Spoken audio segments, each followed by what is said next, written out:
Have you seen this? If your retinas are still bleeding, then you have just seen the candy-colored chaos that is 2008's Speed Racer.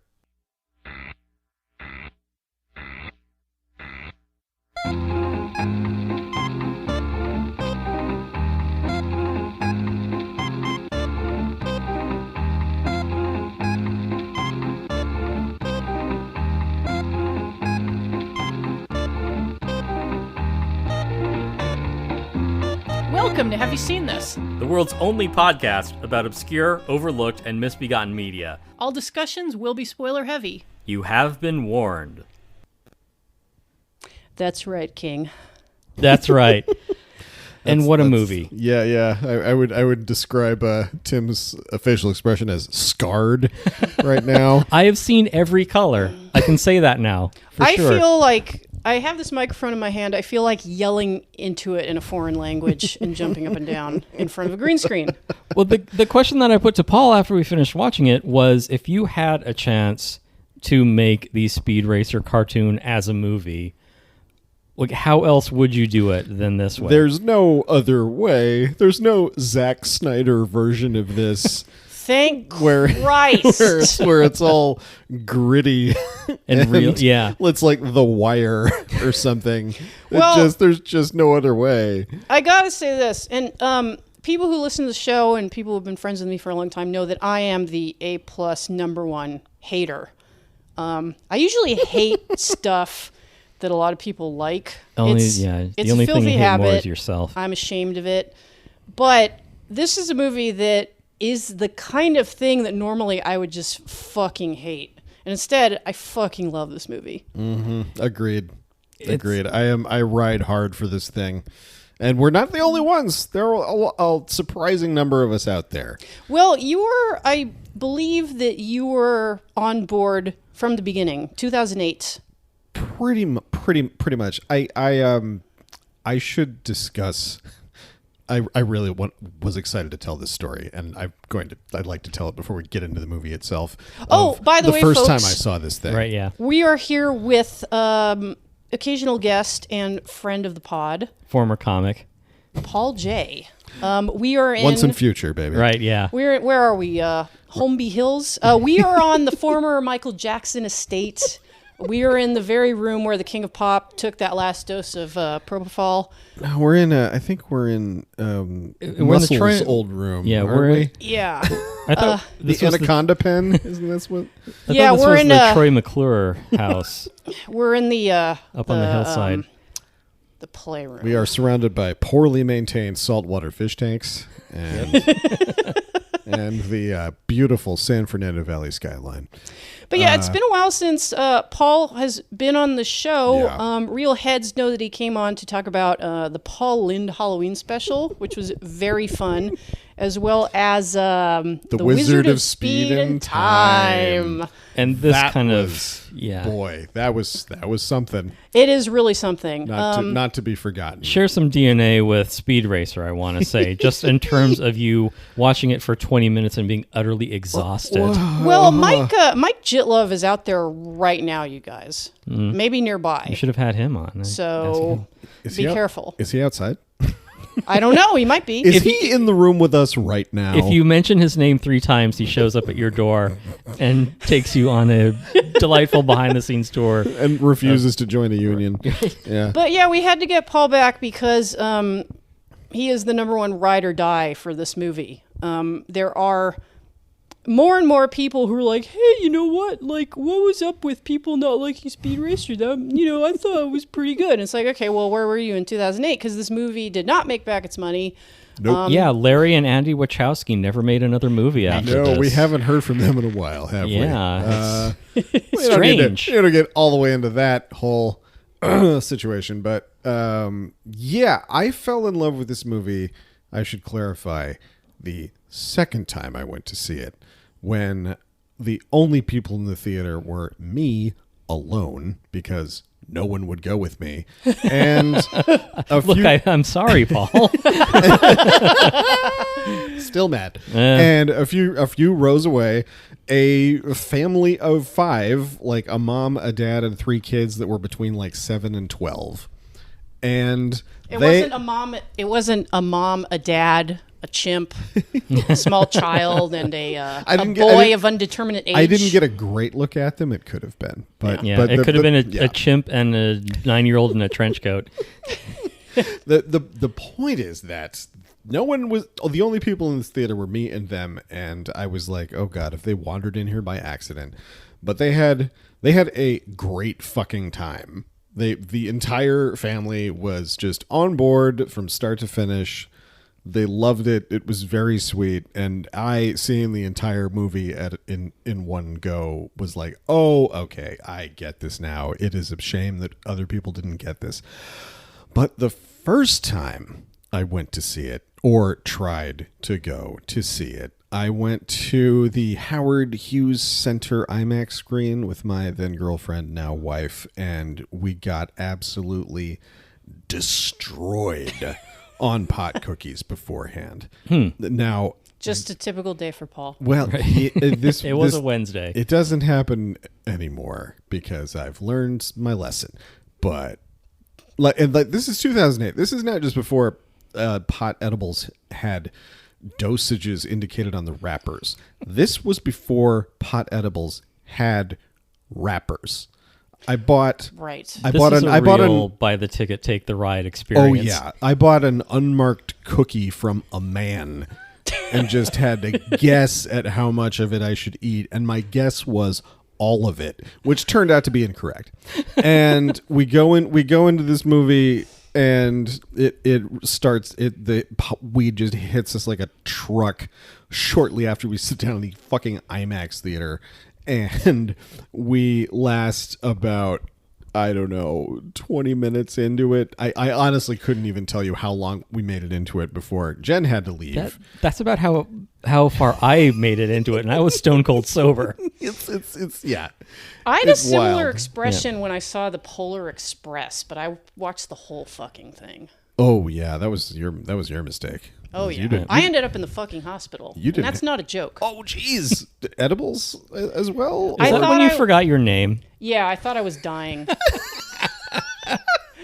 I remember... That's a normal reaction to the Polar Express, I think. Yeah, I remember looking at my driver's license and crying and saying, is this me? I don't know who this is. But yeah, like in 2022, you can have a much better time on edibles.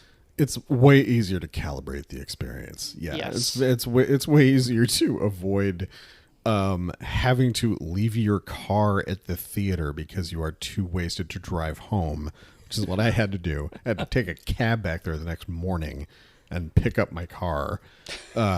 It was ridiculous. So you liked the movie? So yes. I didn't know what I had seen because what I saw made no sense.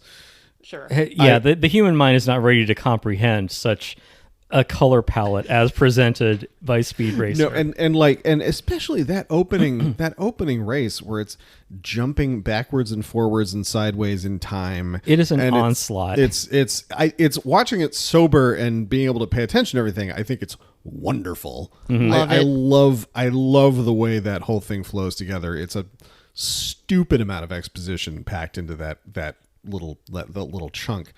But yeah. When I was on so many edibles, I couldn't even see. It did not work. But yeah, and like I said, like I mean, it is exhausting to be assaulted with that much. And you were just watching it on a TV, right? Imagine you're sitting in the largest movie theater in the world, right? And it's just like inescapable. It's filling your field of vision. It was ridiculous. I can't look away. It's a sin. Yeah, but then like I said, then I like a week or two later, I was like, I need to try that again because I don't know what I saw or whether I liked it or not. The face of God, for all you know. Yeah. So I went back, and that time I was like, oh, this is fucking great. Okay, sorry everybody. Yeah. Yeah, and fast forward to now, we were coordinating this get together to view the movie and record. Which Tim has never seen. Right, this was Tim's first time. Yeah. And his brain has melted out of his skull. Exactly. Tim can't even sit all the way up straight right now. He's that's typical Tim though. Okay. He doesn't like to expend the energy to be upright usually. I taxes him just severely. want you to know this is how much I think of you. that I will not bother to sit up straight in your presence. But as it More than happened, fair. Yeah. we were coordinating this get together, and Paul was musing in the group text. We could microdose you guys before we watch it. I think the movie microdosed us.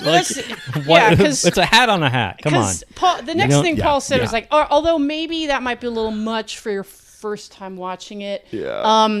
Paul, on the other hand, being an advanced psychonaut, before we sat down to watch the movie, he pulled out a mason jar full to the brim with psilocybin mushrooms and slowly and systematically ate the entire fucking thing. And in fact, I can see a little bit of glowing light right around the area of his third eye. Yeah, the afterglow, right? Yeah, that's the best part. Yeah. My limbs are only just now rejoining my body. He's done this before. This is only the second time I've seen this. Really? Yes. Oh man. Okay. I saw this stone sober over Thanksgiving weekend at a friend's place at an undisclosed location in California.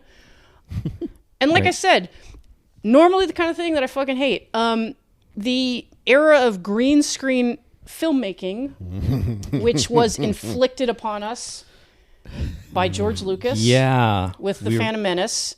Not a lot of scenes of people just sitting on a couch in this. I'm amazed. And even the ones that there are usually heavily composited in one way or another. They find a way to make it interesting. Yeah. Right. And then they do 12 more things to it. Yeah, I mean that's like people looking at this movie and going, God, look at all these mistakes.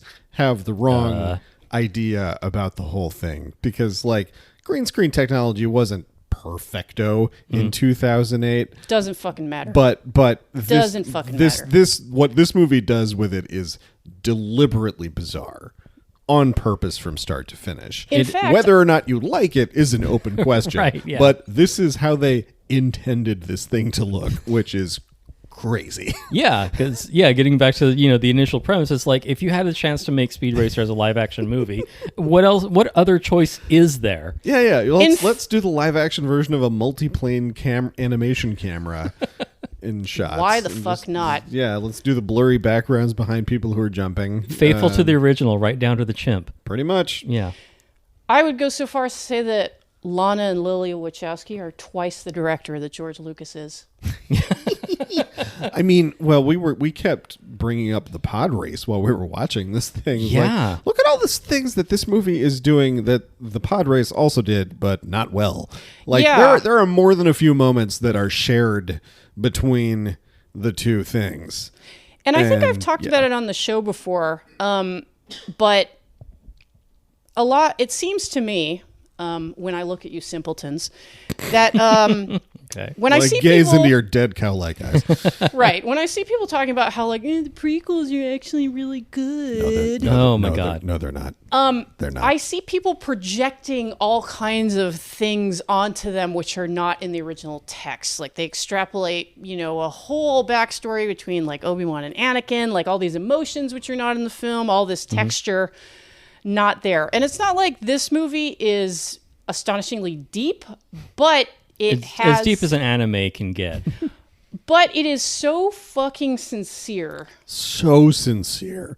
In a way that really sells it. That is apart from any of the visual stuff, I think the thing people are least prepared for when they watch this thing. It's not making fun of its source material at all. It's just fucking going for adaptation. it. Yeah. Well, and when it comes down to like really emotional moments, like the first time I saw this, there were a couple of parts that just wrecked my shit. Well, that's why, because I mean, they have like A-list actors in this. They have Susan Sarandon in a albeit minor role, smaller than the Monkees. But I mean, you have John Goodman who is a stalwart. And this movie does not pass the Bechdel test. Is there Bridal and Chim Chim at no point talk to each other about anything else except Speed Racer. Are they both women? We'll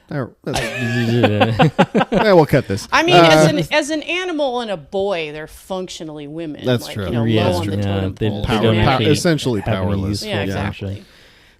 Yeah, like Tim, did you like the movie, or where are you landing on this? I mean, I think that really the worst that anyone can is allowed to say about this movie is, I'm glad that it exists. Which swung for the fences. right. Yeah. Oh, yeah. Yeah. I have a long history of sticking up for movies that do that ultimately don't work, but try something. Right. Yeah. Go for something that no one else has gone for, and maybe in the process they show why no one should go for it, and that's fine too. But like what I said to Tim about this movie before we watched it was, you've never seen anything like it, and they will never make anything else like it ever again. This was a one-time deal. Yeah, Well, just be glad that you got to see something like this. Yeah. And, I kind of went off the Wachowskis a little bit sometime after Matrix Reloaded. Sure. Fair enough. Sure. I think a lot of people did. I know that people in this room will depart with me on Matrix Resurrections, which I fucking loved with every fiber of my being, which had me crying. We are going like a to baby. We are going to agree to disagree about that. Someday Yeah, I will be Long, vindicated. long conversation that we're gonna not have right now Look, about, when we're on how I felt about that fucking movie. Stay tuned for our 400th episode, and we'll revisit Matrix A Resurrections. movie that has already been mostly forgotten by mostly everyone. Yeah. It's kind of wild. I'm right and they're that's the other wrong. thing too, is that we do see. I mean, we saw like a lot of. I think what I call it, like sort of inside baseball bullshit in Matrix Resurrections that we don't see in this. Like that's sort of like I don't know, like industry cynicism. The winky shit. Right. Yeah, but- look what we're doing. Nah. Okay, but Yeah, I but have to this say movie this. played it No, straight. thank you. I have to say this. Now, Do you? One, yes, I do, because it's my fucking show too, Tim. I mean, He's always trying to silence women. It's just what he does. look. If you had some better opinions, I wouldn't need to. Typical man. Typical white cis male bullshit. Tim Right all the time. Tim does not pass the Bechdel test at Yeah. all. No, Cut his mic. Cut his mic. Men don't talk anymore. No offense, Paul. That's fine. I get it. No, the thing I was going to say about Speed Racer is that if they had gone like the heavy irony route where it was like, hey, look at this dumb shit. Like, it's this fucking Right. stupid ass anime that had like, it was like 2 frames a second, If they had gone the deep irony route, I would have hated it because I hate that kind of like cool detachment where it's like, yeah, like we're so fucking above this material. I kind of appreciate the fact that they were like, yeah, like it's gonna be corny, but we don't give a fuck. Well, there's something. it's like you asked us to make a Speed Racer movie. This is the Speed Racer movie. Well, that's not entirely accurate. No one Right. asked them to do this. They said this is what we're doing. said, We yeah. made 3 fucking Matrix movies for you. This Right. is the one for us. Well, the thing is, this movie had been in development hell since like the early 90s. Like Really? there was a point when fucking Johnny Depp was attached to it to play Speed Racer. Oh man, imagine if So a much abusive muttering, maniac yeah. was cast as Speed Racer. God, that would have been awful. Speed, no. Put the bottle down. Yeah.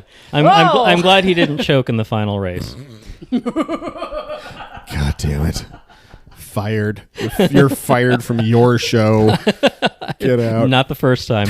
What's Emil Hirsch up to these days? Whole lot of nothing, as far as I can tell. I mean, maybe we could have him on. I mean, He's- maybe without Jen around. He is.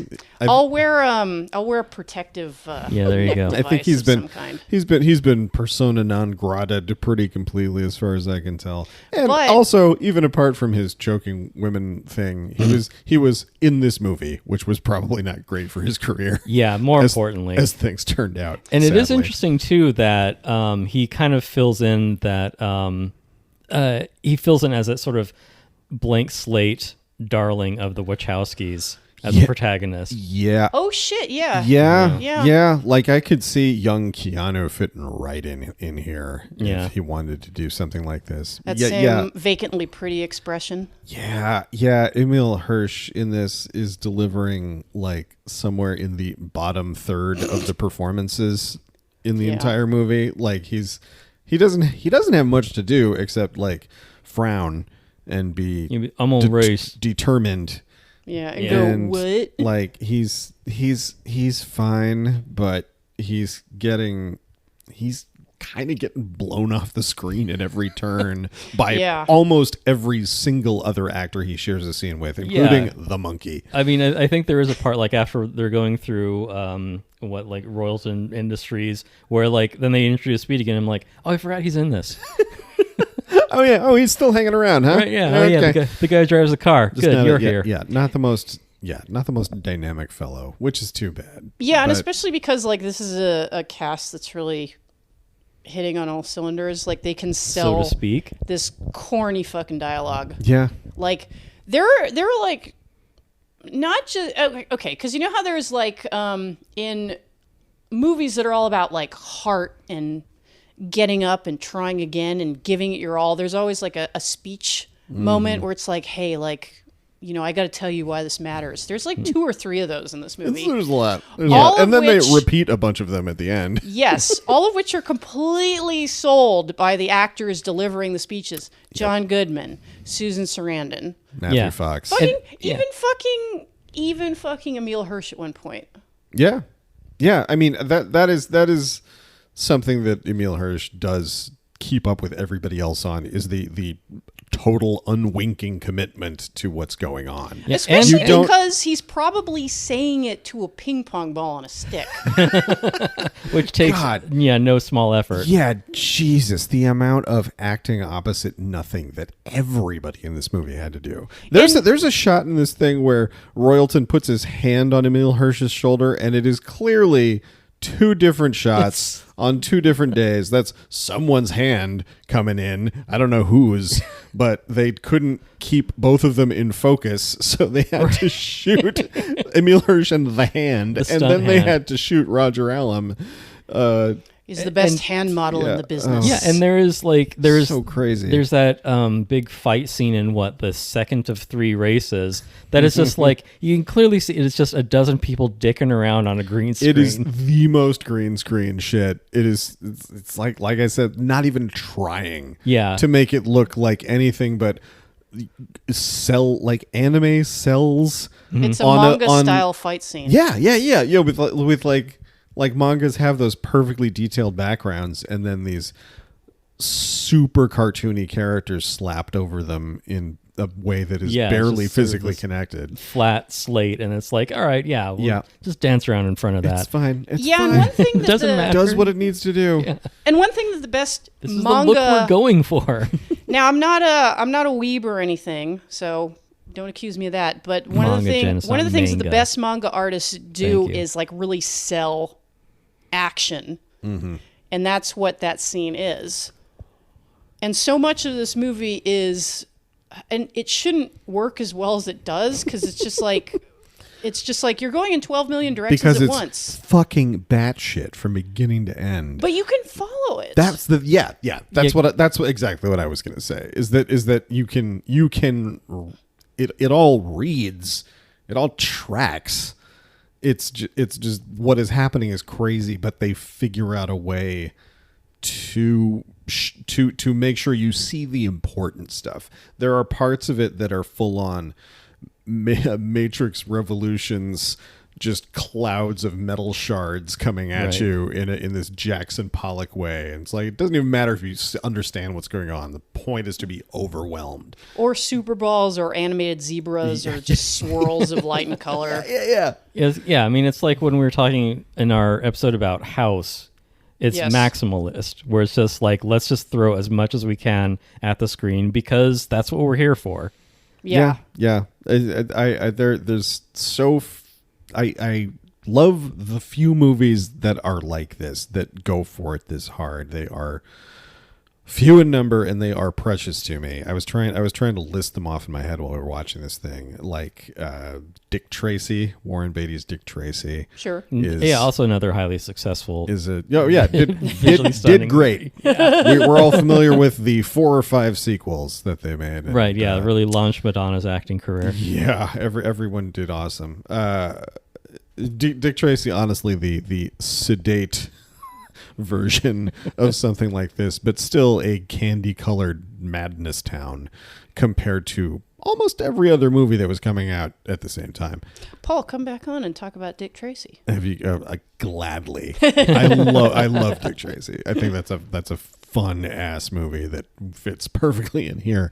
But also Ang Lee's Hulk is another one. Right, and one which people really did not fucking like. That was before they'd really nailed down the language of adapting comics to movies. Yeah. Back when they were like, you know what, give it a shot. We don't really. You're a good director. Here's all the money in the world. Let's see what you can do. And he tried a bunch of wild shit that people were not ready for in quite that concentrated a dose.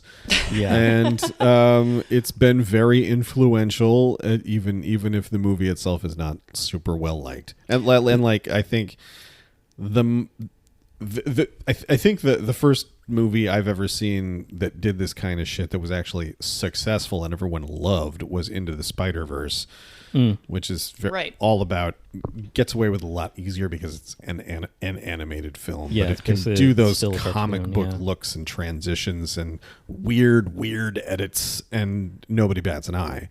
You know, they weren't ready for it when Return of the Swamp Thing came out. People were like, what is this? They just didn't grok it, man. Couldn't handle it. There may be a point to mention kind of, Alan Moore's perspective on this about, there are things that you can do in comics that you can't do in film. Mm-hmm. And we're kind of experiencing that. We're like bumping up against like, what are the limits of the medium? Like, what are things that you can get away with in anime that are people like, yes, of course, that's the look. And then you put it in a live action movie and you're like, what the hell's going on? This is bonkers. Hold on. Like I'm watching like a live action Sims movie. Because it really, I mean, it just, like we were talking about it with all the green screen where you would not normally bother with green screen. It's just shot after shot and edit after edit and camera move after camera move that just breaks the rules of live action filmmaking into 1,000 pieces. And if it's perfectly understandable if viewer is too distracted by that to follow what the fuck is going on. I understand. This is one of those movies like, I love it. I understand completely why there are people who hate it because it's a lot. But all the choices in it are deliberate. Like even down to like, I mean, if they're doing like effective, CGI and bullet time and everything in '99 with the Matrix movies, and then not a decade later they're making this, and CGI has advanced since then, but everything here looks like a Dreamcast cutscene. But it's like, that's what we wanted. Tim, do you want to talk about your favorite Dreamcast game while we're here? Absolutely. But Paul was going to say something. Space Channel 5? Oh, yes. I mean, if Space Channel... I'm trying to stop him from talking about Traveler. Oh, that reminds me. Thank you for bringing up Traveler. God damn it, Jen. No, because, I mean, if this would be the closest thing to experiencing a Space Channel 5 movie, if only, maybe they can cast, Lady Miss Kier as Ulala. I'd be on board for that. But like something as, again, like candy colored as that video game from the PlayStation, which also is because they couldn't render the backgrounds effectively because the machine was underpowered. They basically had like a flat, pre-rendered background that the characters were projected onto. Mm-hmm. Same story as what you're seeing with the action in Speed Racer. Yeah, because it's just this composite background over live action. Yeah, and it's been like probably 20 years since I've watched any of the cartoon Speed Racer. Mm-hmm. It's not something that I would seek out either. No, same here. It's a pretty fucking bad show. Ages. And I mean, it's Macross or nothing for me. What can I say? And Tim's a big anime fan, just for one anime. Well, no, two. That and Akira. Right. Yeah, and I've been to the mountaintop, and after that point, I mean, the two good animes. Yeah, the two good animes. I mean, Paul is more anime open-minded. He fucks with a lot of Miyazaki. A little bit. I love Miyazaki, but like anime is one of those things that I have a long history of anime heads recommending things to me, and then I go and watch them and like. This is not for outsiders. This is not a way to get people into what you're talking about. Like I've made like 3 attempts to enjoy Neon Genesis Evangelion. Ooh, and I love Evangelion. Sure, I rewatched it on Netflix. And I was like, a lot of people do. I understand that I understand that it's not like there's some of these things. I'm like, it's not that I'm not getting it. It's that there's nothing to get. But there is a lot going on in Neon Genesis Evangelion. It's just not for me. Sure, it just doesn't hit. And I mean, if you is don't that another anime that is just derivative of Blade Runner and its themes? It's more like that one's complicated because it's kind of making fun of other giant robot anime. Mm-hmm. But it's also about depression. Yeah. Oh, yeah. That sounds exciting. I mean, any anime that deconstructs the tropes of other anime I'm always going to have a tough time with because I don't know the fucking tropes and I don't care about them. So fair enough. Like, yeah. I need a movie like Speed Racer that tackles the simple things, like there's a monkey. Like, did this guy drive fast enough? Yeah. Like, oh, look at them jumping. When they jump, they freeze, but the background goes blurry. That's the kind of thing I can get behind. Yeah, or something really accessible like Legend of the Overfiend. You know, what's what the people like. I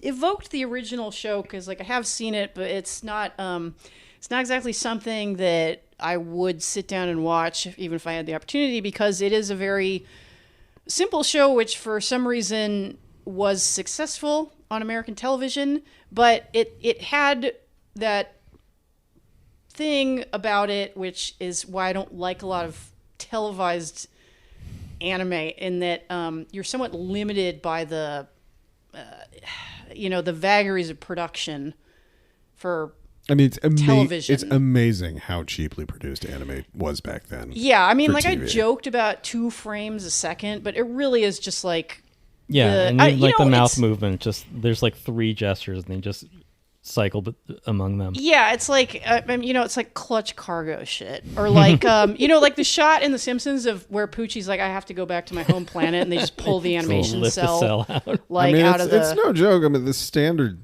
frame rate for anime is 12 frames per second. I don't believe it. And sometimes that drops when they have something that's just like someone talking. Yeah, you just need to pan up. Changing shape. Yeah, if you want to talk about like shit that a ton of people recommended to you, that someone talking, but it's the back of their head. Yeah, like great. If you want to talk about shit that a lot of people recommended to you and you sampled and were like, this is so not for me. I tried watching Revolutionary Girl Utena, which is apparently like really important to a lot of people, including the creator of Steven Universe. All right. Well, good for it. I've never fucking heard of this thing. Yeah, but it's Japanese.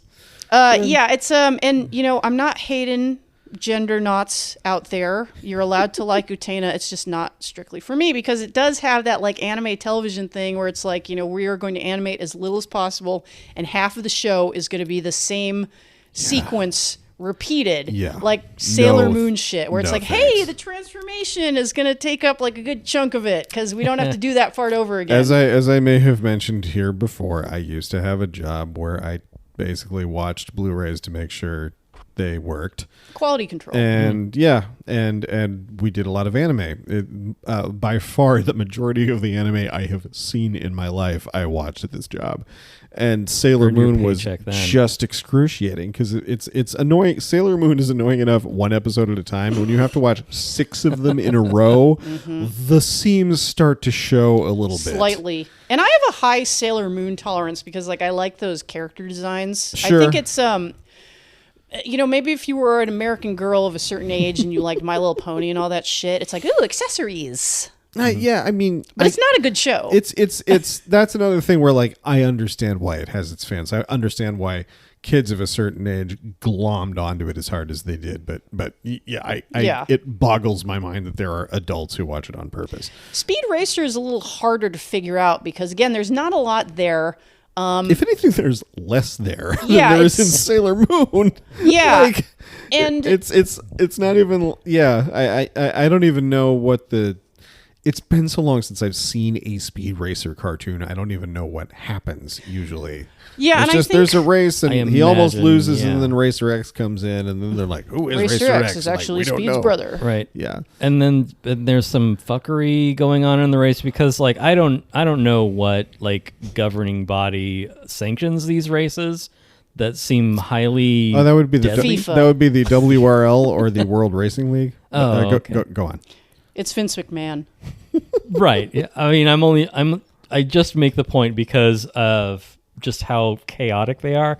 One of the things that I do want to mention is that because we're talking earlier about this kind of blowing the doors off of the pod racing sequence, which was contemporary of The Matrix, when that really changed everything for action scenes. And 1999, baby. yeah, and it Greatest seems movie like, year of all It time. was a very good Fuck year. you, 1939. Yeah. Eat my ass, Wizard of Oz. Fuck you, Always 1962. wanted to I say still that. love you, Lawrence of Arabia. 39 ain't shit.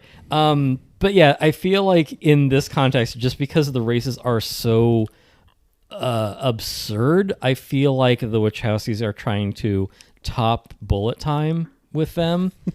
Because like you can't just do like a regular pod race. It is a pod race of like gravity defying flying cars spinning and flipping. Yeah. and- It's With like, lots of cheating. yeah. It's like wacky we've- races, but like times a But million. yeah, but like like When the- even Mario Kart when thinks the, these races when are a little the reckless. beehive comes out, when the car throws the beehive full of bees at the other car, it's like Yeah. that's one of those Princess things where Peach like would not sanction if that. yeah, if you've gotten this far Birdo into this, would. if you've gotten this far into this movie and that is what throws you off, like what the fuck else were you not paying attention to up until Yeah, that where point? were you the This previous- is what we're working with here. This is Again- the level this is on. It's like the pod race. I mean, say what you want about the pod race. It sets up laws of physics for itself, and it follows them. Right. This movie does not give a shit. It don't Yeah, matter. we will not be bound by the earthly constraints. No, yeah, cars can kick each other. Yeah, deal with it. You can just flip a car. You can spin around while maintaining speed, bounce off of one wall onto another, just like falling off a log, and then flinging a snake at your opponent. Do you think the Wachowskis love roller derby? I would not be at all surprised. Yeah. That seems like right up their alley somehow. Yeah, because But, this is that's yet another element of the races in this movie. Is like I think I said to you guys, I didn't know you could shoulder check a car. Right, yeah. Well, there's the point where, what John Goodman is doing his all collegiate wrestling moves against the ninja. It makes sense. the It makes sense in ninja. context. Where Jen's like, yeah, this has gone fully like pro wrestling, and the movie does have that spirit to it. Yeah, It's more believable than AEW though. Oh well, AEW is the flat track derby of wrestling. Is it not? no. You have no idea what you're talking Yeah, about. yeah, Right, well, I don't. No. I have no idea And I what don't- either one of and I you are don't talking care to about, know. so it's fine. Yeah. That the rules, the sport has rules apparently Don't somewhere. I don't know what they are Yeah, or 'cause how there's- they apply to anything. After we've seen several cars explode into mountainsides, then we're back at like a traditional racetrack with only like several corkscrew gravity defying loop to loops, where there's a point where Speed's car is grabbed by the whoever the antagonist du jour Cannonball is. Taylor. Yeah, and they're like, oh, he's using the A spear hook. right, and they're like, oh, that is beyond the pale. That's too much, sir. Yeah, snakes, Sir, yes. have you no sense of decency? long I think the deal is the as far as I can tell, the deal is that all the crazy gadgetry happens in the rally race in the middle of the movie, which is like the poorly officiated It's wild, basically like a Dubai Wild West. Yeah. It's just crazy shit in a series of lawless lands. It's Group B. You're like, why aren't more people dead?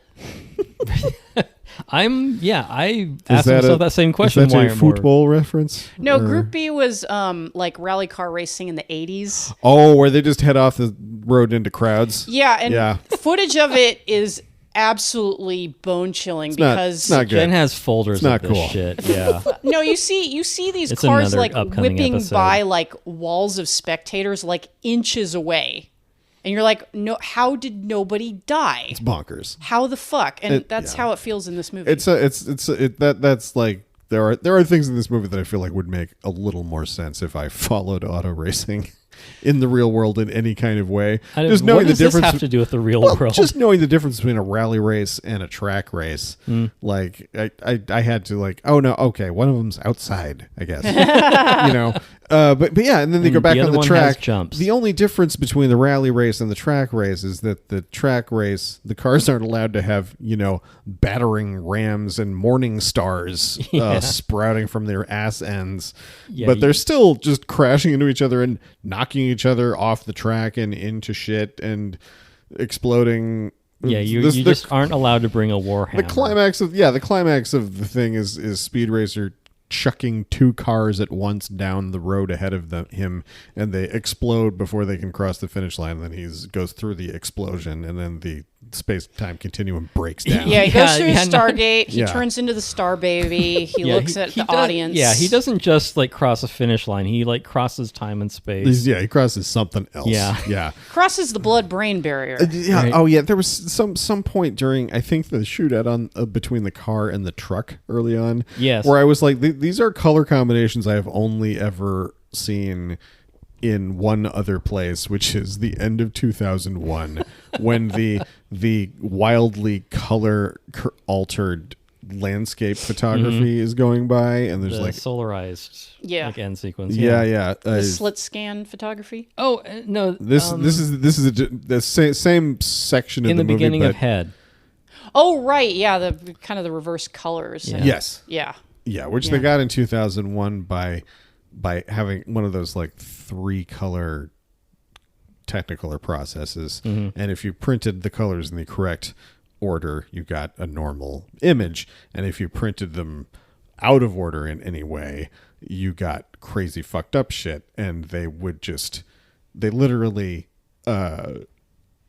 figured out a way to randomize the colors that they used to make sure they were outlandish, and they would like flip coins to see what the colors would be, and that's why the end of 2001 looks like that. Basically, they anticipated. Yeah, Basically, they anticipated Photoshop adjustment layers. Right. Yeah. yeah, and yeah, there are parts of this movie where it's deliberately doing the like bright red on bright green, like that color combination that looks 3D to your eye, because one of them is is just because of the way the human visual field works. One of them is jumping out at you, whether you want it to or not. Right. It's kind of like there's a particular shot when it is Christina Ricci in a violet top at a violet tabletop in front of a violet wall, and she sits down and I just shout out, "Purple!" Like it hits you on that visceral level. Yeah, the movie just squeezed that out of Tim. He had no control over it at all, and we were all doing it for the rest of the movie. Yeah, I mean, if you want to talk like, you know, obscure like or esoteric like visual phenomenon, it's how like magenta doesn't exist. It's like magenta is you just don't see green. Whoa. Yeah. Okay. Neat. It exists in this universe, like in the universe of this movie. Like I think only bees can perceive like all the colors of the spectrum. Yeah. Yeah. God, Maybe those sexy bee ladies in that one race. Yeah. So much of that kind of first act of the movie has gone by, and Tim's already very overwhelmed. Right, and then there's that big skyline shot when they're flying into the city, and it's like, how are there a million more colors here than we've even seen already? No two windows in no single building are the same color. This is all Right. Yeah. Oh, what's happening? Yeah, is- Tim was on the verge of an autistic meltdown like throughout the entire movie, and he's not even on the spectrum. Well, not As that much as he far. tries. It took, I mean, yeah, you got. I think you got with the rhythm eventually, but Right. yeah, it is a lot to take on. It's a lot. It's from the outset. I mean, it really is like, it almost causes your visual system to short out like Yeah. a video camera that's trying to shoot a stadium full of confetti or something. Right. Just video dropouts are happening in your eyes. Right. Because and in your mind, trying to look man. at too much stuff. And- at the same Yeah, time. and compare it to the universe of, or the galaxy of Phantom Menace, the Star Wars prequels, where it's like all those things are very well rendered by very adept artists working very hard, probably for low pay. But Yeah, VFX artist. there's no union. something intensely lifeless about it. And this is, I mean, this isn't real life either, but there's, I mean, Yes, but vibrance it's like we doesn't aren't even trying begin to to make describe real it. life here. Yeah. Yeah. And that is one of the criticisms I recall being levied at the time was that it looks just weird that everything is in focus, and it's like your eye doesn't quite know where to go, or it's off-putting in a way that maybe you can't articulate. It is. It's one of those rule-breaking things. Yeah. Where I think this movie is actually really good at telling you where to look. But Absolutely. Yeah. But it's doing it in ways you've never seen. And if you're watching it like unconsciously and perfectly understandably, looking for the one thing that's in focus in a shot and thinking that's what I should be looking at, you're fucked. Right. Because guess what? Everything's in focus. And Yeah. then some more stuff. Also, There's some things that not don't have even- to do with that's anything. not even in there. You threw those in too. Yeah, because the thing, I feel like this movie was I mean, I can only imagine what like hundreds of storyboards were generated to put this thing together. But it's like that level boy, oh boy. of care, and these frames are extremely well composed. Like I said, there Yeah, isn't. it is overwhelming, but it isn't sloppy. Yeah, because even though you're going in every direction at once during these races, you can still follow them, and that is a failing of a lot of action-oriented movies these days, where it's just like Yeah, like- the infamous 11 cuts for Liam Neeson to get over a chain link Right. fence. Yeah, It's like, damn, he sure did jump over that fence. that's how you make it exciting, or like kids. the editing in Bohemian Rhapsody, which went Christ. viral. Boo hiss. But I mean, That's another $10 in the MST jar. Just because you can edit doesn't mean that you should. I think she was just edited to the ground. Yeah. This, I mean, but yeah, fuck, but it's so fucking frustrating because like the things that the Wachowskis are good at, they're really, really fucking good at. They are good at action geography, making sure you understand where everybody is and when, and how the action is moving through the space and which parts of it you should be paying attention to. They're good at this just this flowing editing where you don't even realize how much shit is being thrown at you and how much the movie is jumping around in ways that are completely unacceptable, frankly. Just how dare you? it is hard to keep up with. Yeah, so. how dare you have a flashback inside your flashback, and then not like that opening scene. There really, it is outside of time. There's not even like a part of that scene that is supposed to be the one part we're concentrating on, and everything else is a flashback or whatever. Yeah, But well, I we've still already followed dispensed it, with even though I am yeah. dumb as hell. yeah. It's like we've already dispensed with physics for our races. I mean, yeah, they have as much- linear time. What's yeah, that? it's like why do we feel constrained by time moving linearly? Yeah, and yeah, that's just there's so many movies that try to do this shit and do it badly. So many movies that try to do way less complicated versions of this shit and still Can't. do it badly. And I just have such a soft spot for anyone who can do it well, even if the result is completely ridiculous, which it sometimes is. I'll tell you another movie that I ride hard for, that I am the only one, is Aquaman. Now, there is a movie that Big is, Amber Heard fan. I'll be here. right back. that is I have to go now. Sound of breaking glass. I got to go back to my home planet. PTA is suspended.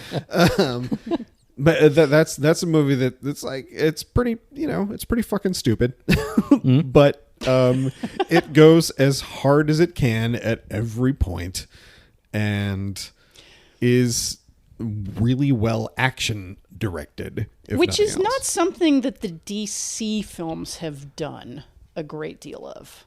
No, not really. You didn't like the like dark and brooding Superman?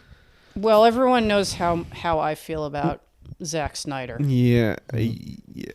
Which is not a positive feeling. I mean, and even Zack Snyder's style owes some things to this. Yes. And movies like this, there's a certain amount of going way too hard. The over cranking on everything and the weird kind of time and speed shifting that go on, and the comic booky transitions, like. It's like you might not be ready for it, but your kids are going to love it. Yeah, basically. I mean, say whatever else you want about 300. It managed to put some of that comic book shit on screen in a way that made sense. Yeah, and was followable. It did have a consistent, particular kind of look. Yeah, that was, and it certainly put across Frank Miller's grotesquely awful politics. Yeah, it was super racist. So it's got that going for it. You know, hey, Frank Miller. Yeah, because if you are afraid of brown pierced queers coming over to our shores, if you want to make sure fucking our boys, if you want to make sure every time a black person comes into a shot, they are going to be dismembered. Boy, is this the movie for you? Right. But another difference between Snyder and the Wachowskis. The Wachowskis are comrades. Their politics are excellent, and that applies to this fucking movie, which is a very like anti-business, anti-corporate, do what you love and fuck the rest kind of a... using their pulpit to make the most the industry movie imaginable. Right. Until, Matrix Resurrection. Well, yeah, that's the thing. I like the way this movie does it a lot more than that that movie does it. Right, yeah. I'm fuming. But the difference is that this is the movie they made about the industry when they were on top of the fucking world, and Matrix Resurrections is the movie they made somewhat after that. But don't forget that Lily was not involved with Matrix Resurrections. What? It was Lana. Oh, that's right. Lana without Lily. Oh, well, there's your problem. Lily dipped. I forgot about that. Yeah. What is a Lana without a Lily? Yeah, all right. Just ask Lana Del Rey. I completely understand. That's a they've had a rough go in a lot of ways for a while now. I can understand completely going like, you know what, I'm going to go do something else.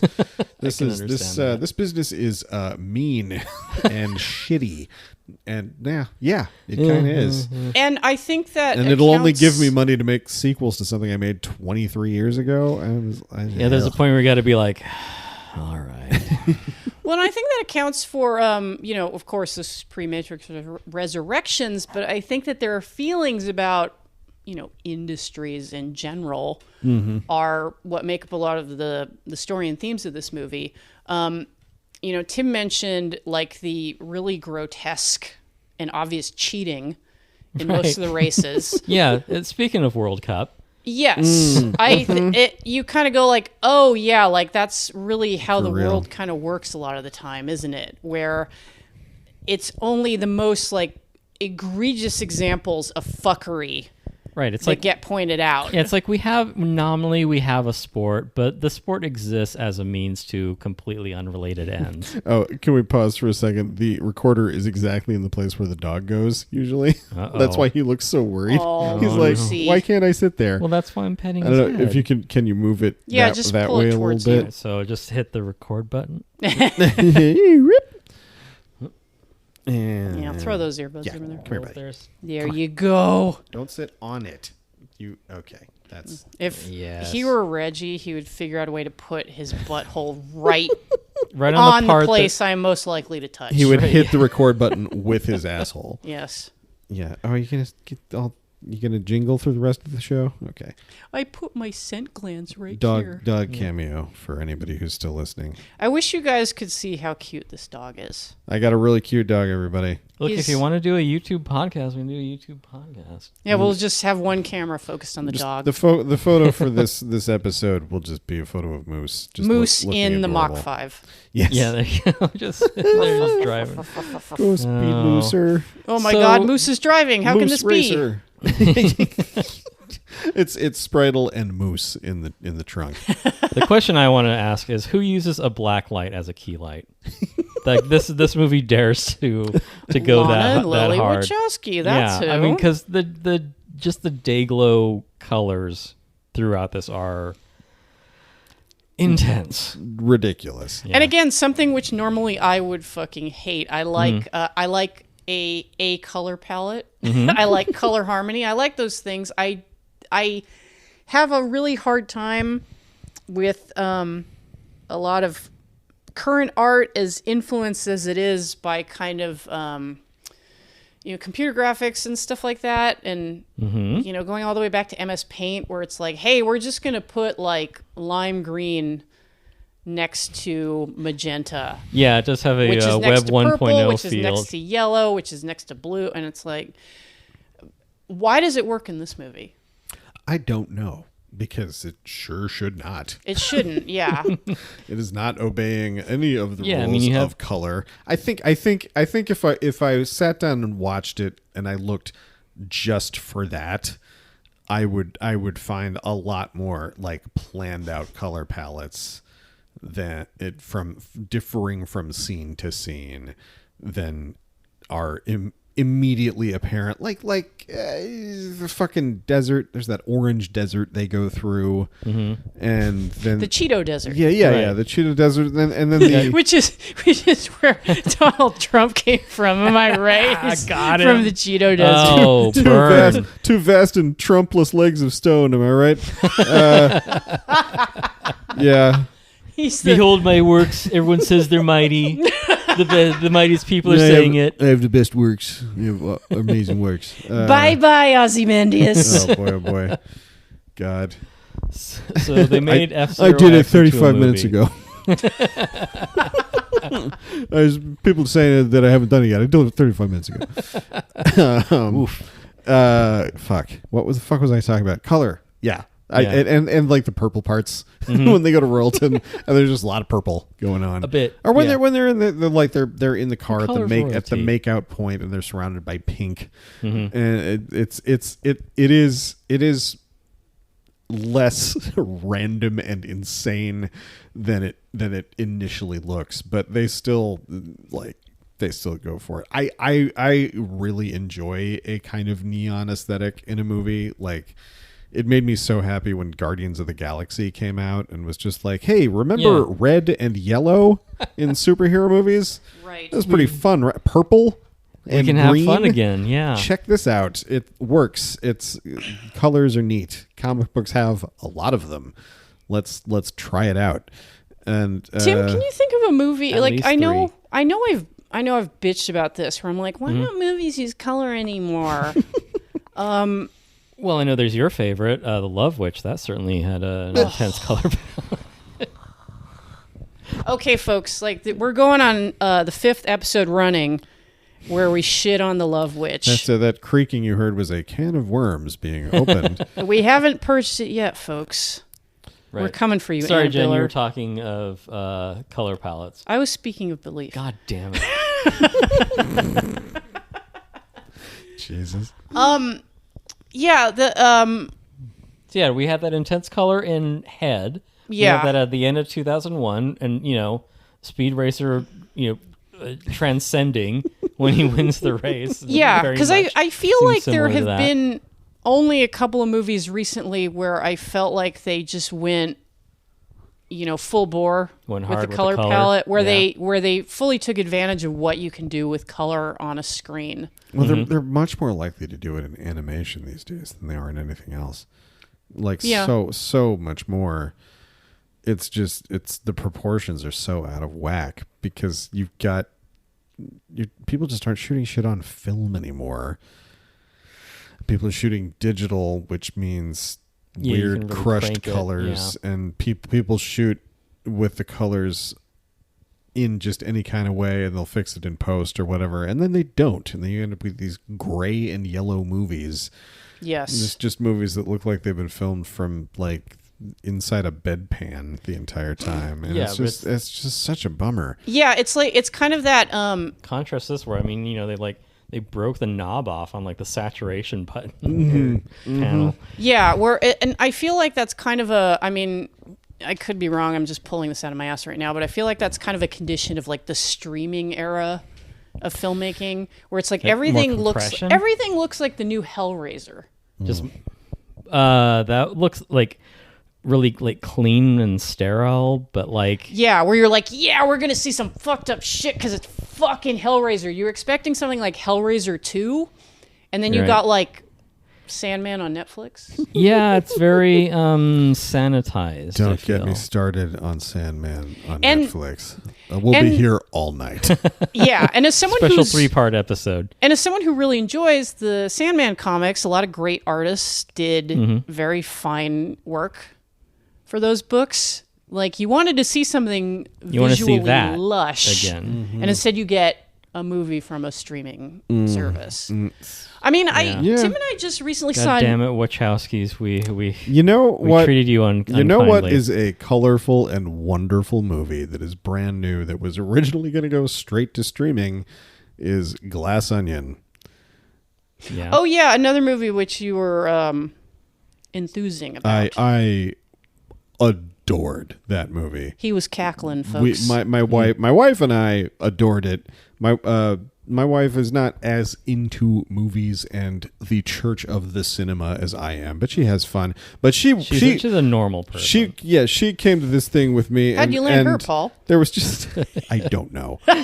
Still trying to work that out. But there was just at some point in the middle of this of Glass Onion where she just leaned over to me and went, "This fucking rules," and she never does that. She just does not react to movies that way. And I was like, yes, it does. It's fucking great. And I'm so glad I got to see it in the theater because, Meanwhile, I only bummer. just got around to seeing Nope. Well, we saw it in 70, so we got that going for us. And for free, which I was Yeah, like... that's all I really I was care like, about. I would be an idiot to miss this. Right. It's there. It's there for the taking. Why not? Nope did do some interesting stuff with color. Mm-hmm. I will hand that to Jordan Peele. It used it in a purposeful way. Yeah. Yeah. It's not, you don't think of Nope and think like a vibrant color palette, but it did shit on purpose. It didn't just film in yellow and gray because those are the easiest colors to do. It's like, okay, there's also going to be some blood. And here we are in the nighttime. And here we are inside the thing. Yeah, Where that was color freaky. starts to That's- get real weird. R.I.P. kinda like- Michael Wincott. Yeah, that is Aw. Beyond the Black Rainbow kind of color palette. Everything is like a really movie- like orange and saturated and unpleasant and oppressive. Yeah, a movie in which an orange hoodie from the Scorpion King set was very important. Figures prominently. Yeah. Yeah. Is like the hero's journey garb at the end. Yeah. It signifies that he's gonna be okay. We're all gonna be okay. Yeah, this is wild, and there's just not a lot of them. Not a lot of them being made like that. And the Marvel movies are very colorful, but it's a mess a lot of the time, Right. especially these days because they're not paying people to work on them anymore, and Yeah. they're not giving them more than 8 hours to finish any given shot. Yeah, and the it's thing a lot about to wrangle if you're trying to go that hard on something. Yeah, then, it's just they've gotten outside of the pipeline where they could keep track of stuff like what's the color palette of this movie scene by scene. yeah, that costs money now. And that's the kind of thing that animation has no choice but to pay attention to because they have to build the whole movie up from nothing. Right. So you can't just shoot animation and be like, "Hey, we'll figure out the colors later." not how it works. So that's no, you just draw in the line work and then you worry about it later. Yeah. Going back to Nope, while it was not a movie that I loved, like a lot of other people did, I think Tim and I were both like, it's fine. It is a sort of an ideas first movie. It's a big old bag of really interesting ideas. Yeah. But I am glad that I saw it because, again, have to hand it to Jordan Peele for actually tackling interesting topics. Mm-hmm. And kind of, much like Speed Racer, just swinging for the fucking fences. Like, I'm going to make a movie where the antagonist is some kind of Wayne D. Barlow creature. And I'm going to tie that... / Neon Genesis Evangelion Angel. Yes, very influenced by Evangelion, by all the angels. And I appreciate that he touched on topics like the black experience in Hollywood. He could have done a lot more with horse facts, I feel. Well, as a horse girl, Jen, of course. Well, they yes, said obviously. that Michael Wincott called KK Palmer horse girl in that movie. I was like, is she? Like, she says she's mad about the original jean jacket, but it's like she doesn't seem interested in any of the other horses. Right. Well, I think he calls her horse girl because that is the only context in which he knows Right. her. So it's just like, hey, Man, horse girl. How horse, right? wonderful was it to see him again? Yeah. I was so happy. I loved that. The character. first time he wasn't in the initial trailers. He showed up in like the second or third trailer they put out, and I was like, sold.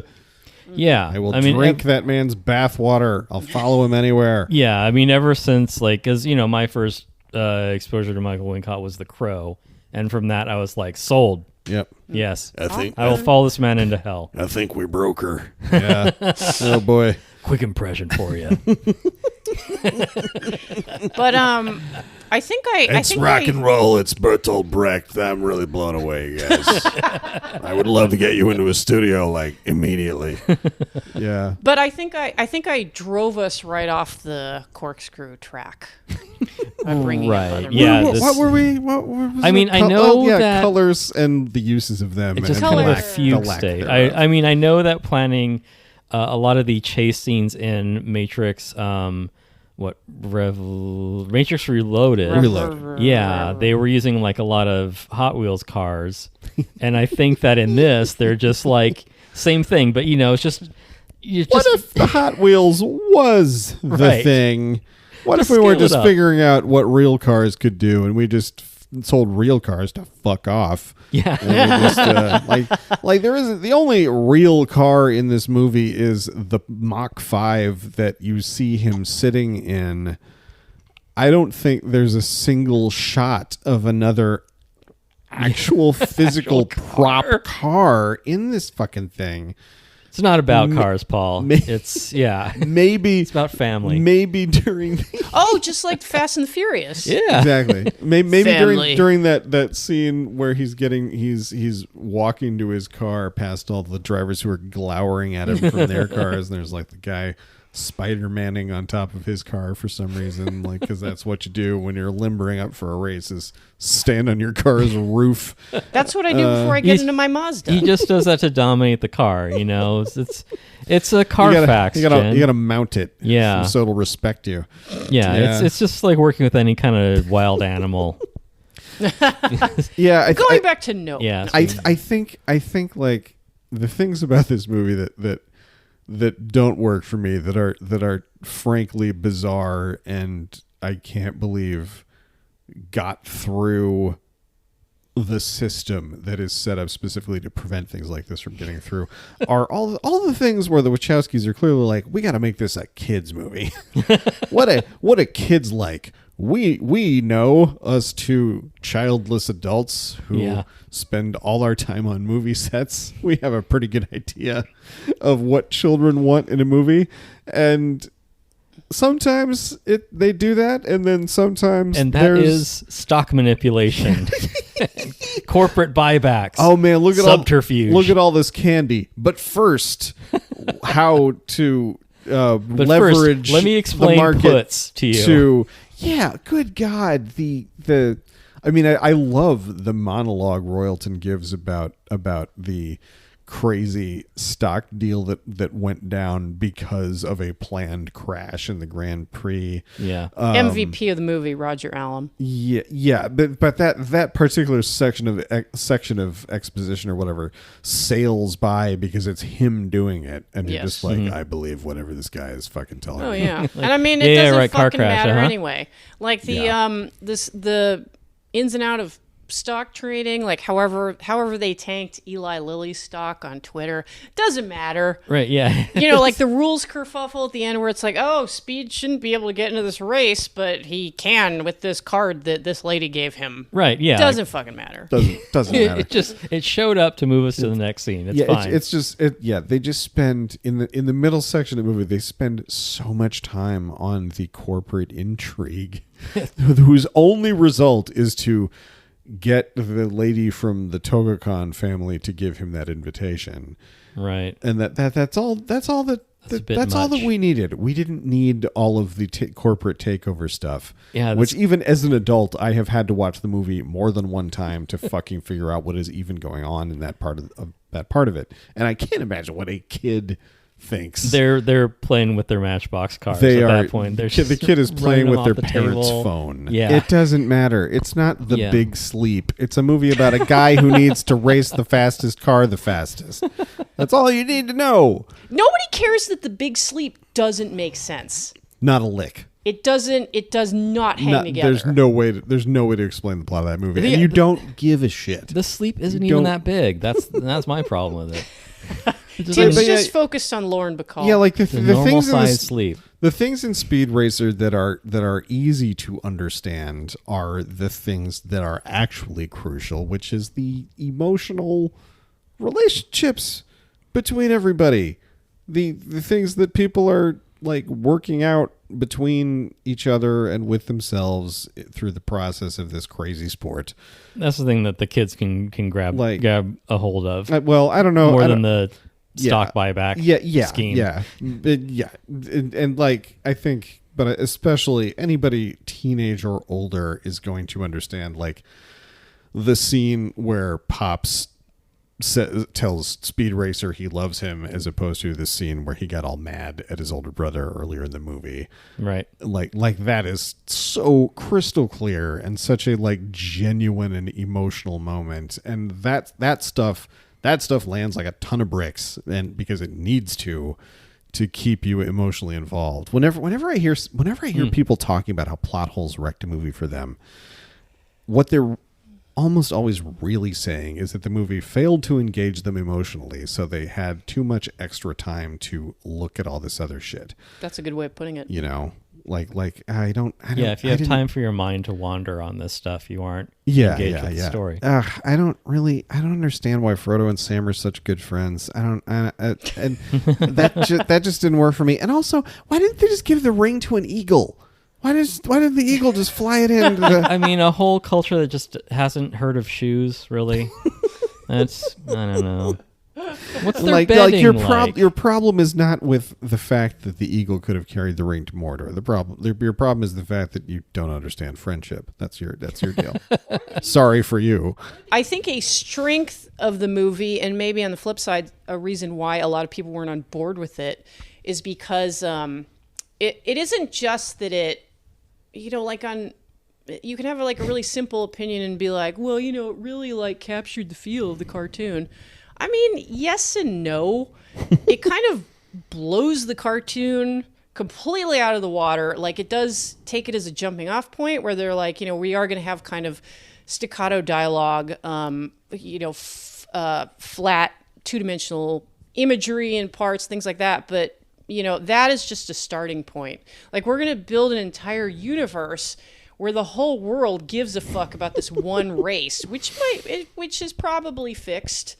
Yeah. I mean, it would be like if the entire world cared about WrestleMania. Well, here's the thing too. I mean, FIFA, like soccer, football. Sorry, Paul. Is like, that's just played on, a green rectangle. This is like, there are jumps and scaffolding and explosions. Why wouldn't everyone in the world love this sport? True. Yeah. There's no. This is spectacle writ large. Like we said during the thing, there's no part where the center passes to the wing and then the wing back to the center in this movie. They don't have time for that shit. They are. They're calling time. They are. Yeah. There are no 0-0 ties in the world of Speed Racer. Right. Well, most you importantly, win or you die. Yeah. Most importantly, no penalty kicks. Unless it's a car kicking another car, which they have apparently figured out how to do. It's God. That's such a weird objection, though. Do you I know that you've talked a lot about this movie over the years. Oh yeah, you have bent a lot of ears, I'm sure. Made a lot of people sick of my presence due to how many thoughts I have. I mean, second only to Avatar in the amount of friendships that have ended because I wouldn't shut up about. Look, it's an elegant 2D system. It's just 2 6-sided dice, and everything is based off of that. They crucified Jesus. they crucified him. Let's see. Siri, roll 2d6. What are some of the other objections that you remember people having to this film? I just that it looks ugly and insane. I think. Yeah, the it is main too one. much, like working from too little. Like Speed Racer of all things. It's a lot of visual language to have thrown at you. Like you watch The Matrix, and The Matrix is a pretty fucking normal looking movie most of the time. There's like a little visual flair to it. It works its way up to it. By Yeah. the time it gets really crazy, it has gradually built up to that point. Speed Racer just dives the fuck in. Gives you no time to acclimatize to what it's doing. You got to hold on or you fall off. And that's people are not used. It's a lot like a race itself, you know. Yeah, you got to keep up. You don't start a race and everybody goes real slow and make sure everyone else is keeping up for the first couple laps, then gradually increases speed.